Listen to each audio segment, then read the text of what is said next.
अपने personal differences, अपने personal experience के बेसिस पे किसी को जज कर लेना, किसी कम्युनिटी को जज कर लेना बहुत गलत है, चाहे वो किसी भी रिलीजन का हो। गुजराती क्या बोलता है, जीवन में कई मोटू करवो, इनको कुछ नहीं मोटू है, इनका क्या है, जीवन में घुमा अच्छे मतलब दाल भात खाबे घुमा अच्छे। बड़े बड़े लेजी लोग होते हैं बंगाली, उनके साथ कंपीट करना बड़ा आसान है क्योंकि वो ज्यादा कुछ करेंगे ही नहीं। इस वीडियो में उन्होंने बंगालीज की बहुत बेइज्जती करी, उनकी बहुत इंसल्ट करी, बहुत मजाक उड़ाया, सैंडविच टेक्निक यूज करी, कुछ मीठी मीठी बातें करके, और फिर बोला कि मैं तो बस फैक्ट्स बोल रहा हूं। बन के ऊपर बन, जो नीचे बन है उसमें प्रेस भरी होती है, और जो अंदर आलू की टिक्की होती है उसमें फीडबैक भरा होता है। मतलब थप्पड़ मारना है तो पहले किस्सी करो, फिर थप्पड़ मारो, उसके बाद एक और किस्सी कर दो। पर गाइस, ये सैंडविच टेक्निक बहुत पुरानी हो चुकी है। ये प्रूव हो चुका है कि ये न्यूरो वायरिंग को बहुत गलत ढंग से इंपैक्ट करता है। तो चलिए बात करते हैं the scorching case study of West Bengal की। इस वीडियो का टाइमिंग बहुत जबरदस्त था गाइस, March 31, 2021, ठीक उसी टाइम पे जब इलेक्शंस हो रहे थे वेस्ट बंगाल में। और इस वीडियो में बहुत सारे ऐसे एग्जाम्पल्स हैं, बहुत सारी ऐसी चीजें उन्होंने बोली जिससे ठीक कंपेयर किया उन्होंने दो पॉलिटिकल पार्टीज को। गाइस कैसे, मैं आपको बताता हूं विद डेटा विद फैक्ट्स, देखते रहिए। तो अब बात करते हैं ऐसी कई चीजों की जो उस वीडियो में बोली गई जिनको मैं गलत साबित करूंगा यहां। तो अपने वीडियो में व्यंग कसे बहुत सारे, एक तरह से लो लाइट में, एक तरह से बैड लाइट में दिखाने की कोशिश करी, एक तरह से मजाक उड़ाने की कोशिश करी बंगाल की, बंगालीज की और बंगाल कम्युनिटी की, बंगाल के कल्चर की। उन्होंने कई तरह के ताने कसे। उन्होंने बताया कि कैसे हर घर में फिश खाई जाती है। अगर आप किसी ऐसे घर में जहां सारे लोग मछली खा रहे हैं, समझ लेना आप किसी बंगाली के घर में हो। Which is good, which is true. I'm not denying that. But उन्होंने मैनिपुलेट किया। तो जहां व्यंग कसा फिशिंग पे, वहां वो ये बताना भूल गए कि fishing as an industry is one of the major industries in India which employs 14.5 million people. कितना डॉक्टर? 14.5 मिलियन। वो ये बताना भूल गए कि इंडिया एक्वाकल्चर में सेकंड रैंक करता है और फिशरीज प्रोडक्शन में थर्ड रैंक करता है पूरे वर्ल्ड में। Fisheries contribute 1% of total GDP of India. West Bengal दूसरे स्थान पे है आंध्रा के बाद। करीबन 18.4 lakh metric ton fish produce करता है ये स्टेट। वो ये बताना भूल गए।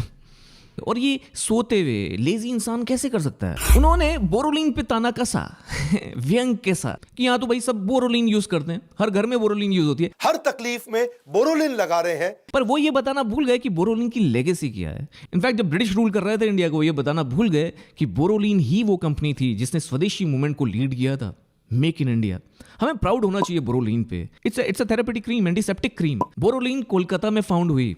92 इयर्स की लेगेसी है इस क्रीम की, कोई छोटी बात नहीं। तुमने एक तरफ वुमेन ट्रैफिकिंग की बात करी बंगाल को लेकर। आज आपको पता है कि national crime records bureau NCRB कहता है कि पूरे देश के अंदर सबसे ज्यादा औरतों को अगर बेचा जाता है, बच्चों को बेचा जाता है, ह्यूमन ट्रैफिकिंग एंड अब्यूज, तो उसके अंदर बंगाल नंबर 1 पे है। इस समय इतना बुरा हाल है बंगाल के अंदर। पर तुमने ये भी बोला एक व्यंग कसा एक और कि ये मामाज बॉय होते हैं। माई लाइफ माई रूल्स सारी दुनिया बोलती है, बंगाली कहता है माई लाइफ, लेकिन माँ जो बोलबे ताई होबे, थोड़ा ये मामाज बॉय होते हैं। पर तुम शायद ये बताना भूल गए कि उनको माना जाता है कि they are the only people who love all the women in their life. आएंगे अभी वुमेन ट्रैफिकिंग पे भी आएंगे। उन्होंने एक और मैनिपुलेशन की। उन्होंने बोला कि हर घर में, फिश की जब बात कर रहे थे, बोरोलिन की जब बात कर रहे थे, उन्होंने बोला हर घर में क्रिकेट देखा जाता है। वही सौरव गांगुली की बैटिंग, वो भी रिपीट टेलीकास्ट। और सौरव गांगुली की बैटिंग का रिपीट टेलीकास्ट चला रहे हैं। समझ लेना आप किसी बंगाली के घर में हो। वो शायद ये बताना भूल गए कि क्रिकेट नहीं, अगर हर घर में वो ये बोले कि फुटबॉल देखा जाता है तब भी मैं मान लूं। उनका जो फेवरेट स्पोर्ट, उनका जो मोस्ट पॉपुलर स्पोर्ट है वो फुटबॉल है। ना कि पूरे देश की तरह एक स्पोर्ट को बढ़ा दो और दूसरे स्पोर्ट पे तवज्जो भी मत दो। बंगाल में उल्टा डिफरेंट है। बंगाल से आते हैं लिएंडर पेस जिन्होंने लॉन टेनिस को पॉपुलर किया। बंगाल से आते हैं वो क्लब्स लाइक मोहन बगान जिन्होंने फुटबॉल को प्रमोट किया। और हमारे देश में मुझे लगता है कि बहुत जरूरत थी और हमेशा से रही है कि एक पैरेलल स्पोर्ट को भी बढ़ावा दिया जाए। इनफैक्ट क्रिकेट का तो एंथो डिक्लाइन हो रहा है वेस्ट बंगाल में। कहीं ना कहीं वो बार बार इंडिकेट करते रहे अपने वीडियो में कि जो बंगालीज वो अपने पास में ही पड़े रहते हैं और शायद एक विक्ट्री जो भी कहीं हुई है उसी को गाते रहते हैं, उसी को एंजॉय करते रहते हैं। ये उनका मैनिपुलेशन था। ये अपनी पुरानी जिंदगी की खूब बात करते हैं क्योंकि पहले बंगाली बहुत सफल हुआ करते थे ना। अतीत की सुखद बातें करना इनको अच्छा लगता है। और जब आप बार बार किसी को बोलते हो कि भाई वो पास में है, पास में है, पास में, तो क्या हमारी पूरे कल्चर इंडिया का, क्या हम पास की बात नहीं करते? क्या अपनी संस्कृति की बात नहीं करते? अपने पास में सबको प्राउड होना चाहिए। जिसके पास नहीं है वो कैसे बात करेगा? आपने बोला कि बंगाल जो है बस कल्चरल कैपिटल बन के रह गया। आज Delhi national capital, Mumbai business capital और कोलकाता क्या है, एक कल्चरल या फूड कैपिटल बन के रह गया है। पर जैसे आपने फिशरीज के प्रोडक्शन की बात नहीं करी, वैसे आपने कोल और मिनरल की भी बात नहीं करी, जिसमें बंगाल 4th और 3rd लार्जेस्ट है इंडिया में। एशिया की सबसे बड़ी फूलों की मंडी, फूल का व्यापार, ये बंगाली लोग करते हैं। बंगाल के अंदर ही सारा फूल का व्यापार किया जाता है। हजारों वेंडर कोलकाता में आपको मिल जाएंगे जो तरह तरह के फूल बेचते हुए। और ये लेजी लोग कैसे कर सकते हैं, ये जरूर बताइएगा। वो बोलते हैं ईडन गार्डन्स कभी होता था, अब तो नरेंद्र मोदी स्टेडियम बन गया है। पहले क्रिकेट स्टेडियम बहुत आगे हुआ करता था इनका ईडन गार्डन, अब इस समय तो आजकल नरेंद्र मोदी जी के नाम पे स्टेडियम आ गया है। पर वो शायद भूल गए कि जो ईडन गार्डन्स की लेगेसी है वो कभी भी नहीं छीन सकता कोई। जैसे ताजमहल हमेशा भारत के लिए एक वंडर रहेगा, चाहे 800 करोड़ के या 1000 करोड़ के 1500 करोड़ के जितने भी स्टेडियम बन जाए, जिनकी कैपेसिटी शायद ईडन गार्डन से डबल हो, but you can't take away that fact कि जो ईडन गार्डन्स है वो इंडिया के क्रिकेट का मैकर रहेगा बाय द शेयर लेगेसी। उन्होंने बोला कि हर कोई लड़की, हर कोई औरत बंगाल में बिंदी लगाती है, चाहे कैजुअल कपड़े हो चाहे साड़ी हो उस पे। हर औरत वहां पे बिंदी बहुत लगाती है, बिंदी का बड़ा सिस्टम है वहां पे। जीन्स पहनो तो भी मोटी बिंदी, साड़ी पहनो तो भी मोटी बिंदी। पर वो ये बताना भूल गए कि वो बिंदी लगा के कितनी भला की खूबसूरत दिखती हैं, जो इंस्पायर करता है बहुत सारे फैशन ट्रेंड्स को। चाहे जितनी भी बड़ी बड़ी मॉडल्स हो, जितनी भी एक्ट्रेसेस हो, जितनी भी फिल्म स्टार्स हो, वो इस लुक को कॉपी करने की हमेशा से कोशिश करती रही हैं। उन्होंने बात करी दुर्गा पूजा की और मैं समझ सकता हूँ, सेंट जेवियर जाने वाला एक साउथ दिल्ली में पढ़ा हुआ इंसान हमेशा ये बात जरूर करेगा, मैं भी ये पीछे से पढ़ा हूँ, मैं भी साकेत में रहा हूँ, मुझे पता है वो मेंटालिटी। और आपके जैसे लोग ही माइनॉरिटीज को फोर्स करते हैं कम्युनिटी में रहने के लिए। जब आप जैसे लोग मजाक उड़ाते हैं, जब व्यंग कसते हैं ऐसी चीजों पे। दुर्गा पूजा इतना मनाते हैं कि दुर्गा पूजा के टाइम हफ्ता 10 दिन सब कुछ बंद, कोई ट्रेनिंग, कोई सेमिनार होबे ना सब बंद है, दुर्गा पूजा होबे। आप ये बताइए कि जब क्रिसमस पे छुट्टियां होती है, जो पूरे वर्ल्ड छुट्टियों पे चला जाता है, फिर दुर्गा पूजा पे टॉन्ट क्यों? कितनी अरब कंट्रीज में रमजान के टाइम पे कोई निकलता ही नहीं बाहर, पर क्या उनसे अमीर कोई और है? तो आप कैसे इन चीजों को जनरलाइज कर सकते हो? तुम बोलते हो कि सारे बंगाली बस गाते बजाते रहते हैं, म्यूजिकल इंस्ट्रूमेंट, सिंगिंग, इन्हीं सबको करते हैं, इन्हीं में बिजी रहते हैं बस, सारे और गंदे काम दूसरों के लिए। गालियों का जन्म या तो गाने के लिए या लिखने के लिए हुआ है। दुनिया के सारे गंदे काम बाकी लोग करेंगे, इनके लिए गाने और लिखने के अलावा सारे काम गंदे काम होते हैं। इससे बहुत ज्यादा जेलस और हेट की बू आती है। कौन सी स्टैटिस्टिकल रिपोर्ट में ये डेटा है? Then he quickly talks about Nobel laureates, again using the sandwich technique. उसके पीछे का काम नहीं, because the video was highlighting something else, not the Nobel laureates. वो ये भूल गए कि वंदे मातरम किसने लिखा, वो ये भूल गए कि जन गण मन किसने लिखा। बार बार बोलते गए साहित्यज्ञ, कलाकार तो बहुत है, स्पिरिचुअल गुरु तो बहुत है, नोबेल लॉरियट्स तो बहुत है, पर एंटरप्रेन्योर्स नहीं आए। वैसे सबसे ज्यादा नोबेल लॉरियट भी बंगाल में ही है। रविंद्रनाथ टैगोर, अमर्त्य सेन, अभिजीत बैनर्जी, सबको नोबेल प्राइज मिला। ऑस्कर अवार्ड सत्यजीत रे को बंगाल से ही मिला। भारत रत्न विधान चंद्र रॉय, सत्यजीत रे, अरुणा आसफ अली, अमर्त्य सेन, पंडित रविशंकर। स्पीड से बोलता हूँ, मेरे कंटेंट में लगे रहना। स्पिरिचुअल लोग भी बहुत आए, स्वामी विवेकानंद, रामकृष्ण परमहंस, चैतन्य महाप्रभु, एसी भक्तिवेदांत स्वामी, शिला प्रभुपाद जिन्होंने इस्कॉन की स्थापना करी। सारे म्यूजिशियन भी बहुत आए वहां पे भैया, R D Burman, H D Burman, Kumar Sanu, Shan, Shreya Ghoshal, Arijit Singh, Bappi Lahiri, लेकिन सब आए, एंटरप्रेन्योर नहीं आए। एंटरप्रेन्योर्स क्या पैसा लेकर जाओगे कब्र में? जब तुम्हारे 10 मिलियन हुए होंगे, जब पहला वीडियो वायरल हुआ होगा, जब पहले वीडियो ने 1 मिलियन क्रॉस करे होंगे, तो खुशी में गाना तो गाया होगा। अपने वीडियो में लेजी होते जनरलाइजेशन। सौरव गांगुली लेजी था जब अपनी टी शर्ट उतार के लहराई थी। वो सुष्मिता सेन जो पहली बार मिस यूनिवर्स बनी थी, क्या वो लेजी थी? तुम बोलते हो कि बंगालीज का काम तो बस सोना है, बस सोते रहते हैं। इनका क्या है जीवन में? घुमा अच्छे मतलब दाल भात खाबे, घुमा अच्छे। लेजी और ये सोते रहने का ये डेटा कौन सी स्टडी से लेकर आ रहे हो, या किसी बस आर्टिकल को रेफर किया है?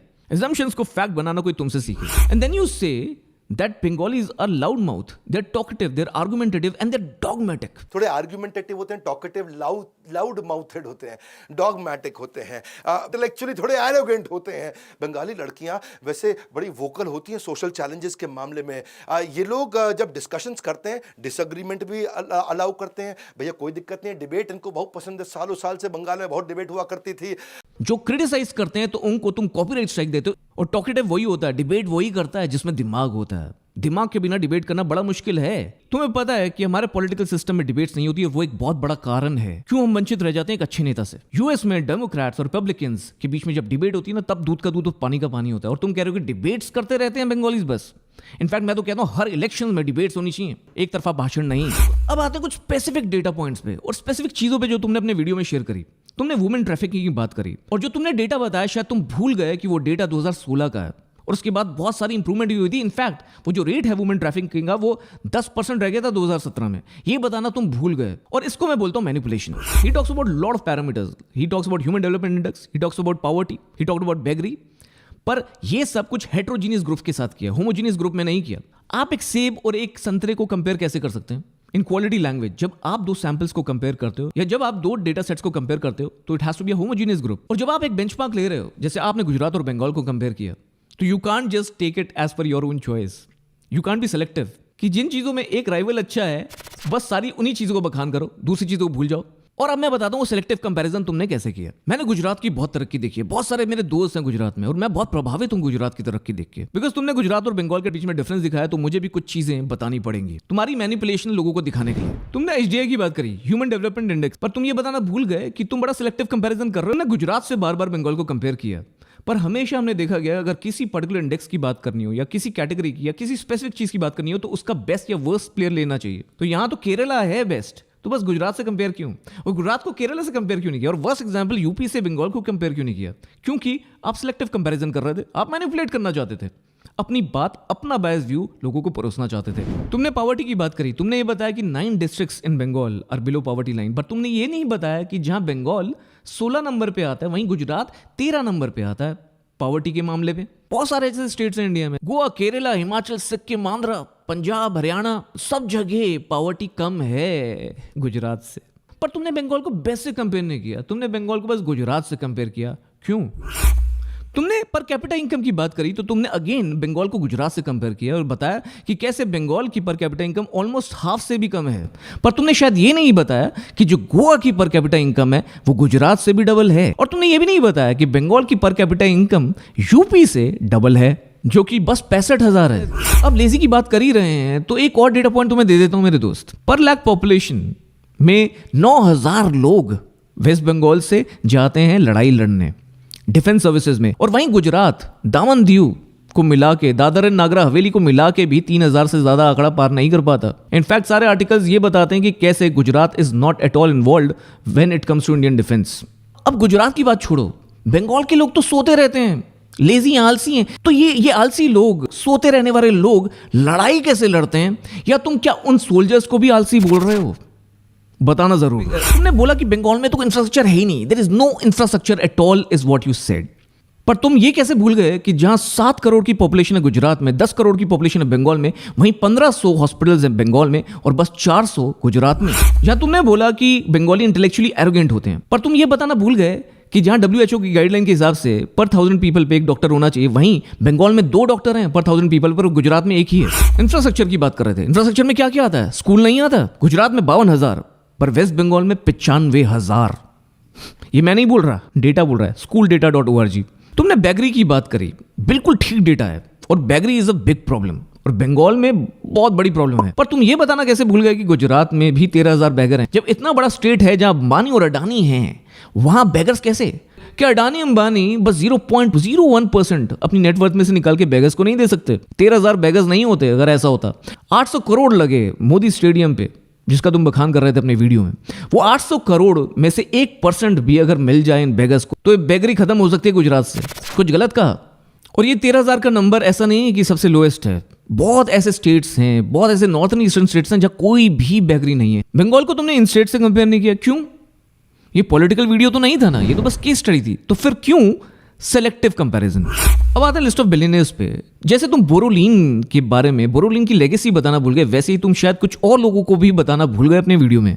तुमने नहीं बताया कि शायद अंबानी और अडानी जैसे बिलियनियर्स नहीं है बंगाल में, पर there are billionaires and one of them is Venugopal Bangur. तुम भूल गए हर्ष गोयनका को, संजीव गोयनका को, अमर गोपाल बोस को, आनंद बर्मन को। पर जहां पैसे की बात करें, जहां अमीरी की बात करें, जहां बिलियनियर्स की बात करें, वहां मैं एक चीज बताना चाहता हूं, अमीर वो नहीं जिसके पास बहुत ढेर सारा पैसा है जो बिलियनियर है। अमीर वो है जो लोगों के दिलों में बसता है, जिसके दिल में बेचैनी नहीं है, जिसके दिल में संयम है, धैर्य है, सेटिस्फैक्शन है, जो कि रैट रेस में नहीं है पैसों की। और दिल में बसने की बात करें तो सुभाष चंद्र बोस को कैसे भूल सकते हैं? वो तुम्हारे दिलों में नहीं, हमारे को हमेशा मोटिवेट करते रहते हैं। सुभाष चंद्र बोस को तो भूले ही, साथ साथ तुम प्रणब मुखर्जी को भी भूल गए, हमारे प्रेसिडेंट रामनाथ कोविंद से पहले, जिन्होंने 2008 की मुंबई अटैक्स के बाद वर्ल्ड ओपिनियन को चेंज करने में बहुत सहायता करी पाकिस्तान के खिलाफ। मेरा उनके साथ चाय पीने का सौभाग्य है प्रेसिडेंट हाउस में, और मैं भली भांति समझता हूं कि कितने बड़े विजनरी थे प्रणब मुखर्जी। वो लेजी नहीं थे, बस सोने वाले नहीं थे, वो इंटेलेक्चुअली एरोगेंट नहीं थे। इनफैक्ट उनको तो लेवरेज ही नहीं किया गया था, 80s में उनको हटा दिया गया था, अगर आपको याद हो। जब भी वंदे मातरम सुनता हूं, जब भी जन गण मन सुनता हूं, तो अपने देश के लिए कुछ करने की भावना जागृत होती है। तुम कहते हो ना कि बंगालीज हंसते कम है, हंसते नहीं है कॉमेडियंस बहुत कम है वहां से। आपको एक बात बताऊं, जब भी उदास होता हूं तो गोलमाल जरूर देखता हूं और उत्पल दत्त के ठाके, उत्पल दत्त की एक्टिंग देखकर हंसी फूटी जाती है। और जिस एंटरप्रेन्योर्स, जिस इंडस्ट्रियलाइजेशन की तुम बात करो, तुम्हें पता कार्बन एमिशंस उसी इंडस्ट्री से निकलते हैं। तुम्हें पता है अर्थ का टेम्परेचर कैसे बढ़ रहा है, और ये सब इंडस्ट्रियलाइजेशन के बाद ही है। गुजरात 15% कॉन्ट्रीब्यूट करता है उन कार्बन एमिशंस में, जबकि बंगाल उसका 1/3 भी नहीं करता। ये जिंदगी एक पैसे की होड़ नहीं मेरे भाई, ये अंदर के संयम की है, जिसको ढूंढना हर किसी को पड़ेगा अंदर झांक के। और यही बंगाल के कई स्पिरिचुअल गुरु ने सिखाया हमें ही नहीं, पूरी दुनिया को। बिजनेसमैन तो पैसा कमाने के लिए दूसरे को खुश करता है, एक आर्टिस्ट वही होता है जो अपनी संतुष्टि के लिए काम करता है। हर किसी के लिए पैसा जरूरी नहीं होता। और आयरनी ये है कि डॉक्टर ऑफ फिलॉसफी तुम हो। वो स्टेट बंगाली था जहां पहली बार सती प्रथा एबॉलिश करी गई थी, चाइल्ड मैरिज एबॉलिश करी गई थी। वो स्टेट बंगाली था जहां एक लड़की ने पहली बार बाहर रखा था कदम अपने घर से पढ़ाई के लिए और काम करना शुरू किया था, इंडिपेंडेंट हुई थी। मैं इस वीडियो को यहीं खत्म करूंगा गाइस। अगर आपको मेरी बातों में सच्चाई दिखी हो तो ये वीडियो जरूर फैलाएं। अगर आपको मेरे काम में जेन्युइनिटी फील हुई हो तो ये वीडियो और लोगों तक पहुंचाएं, मेरी आवाज बने। क्योंकि बहुत हो गई मैनिपुलेशन, बहुत हो गई हिपोक्रेसी, बहुत हो गए वन साइडेड बायस्ड ओपिनियंस लोगों के।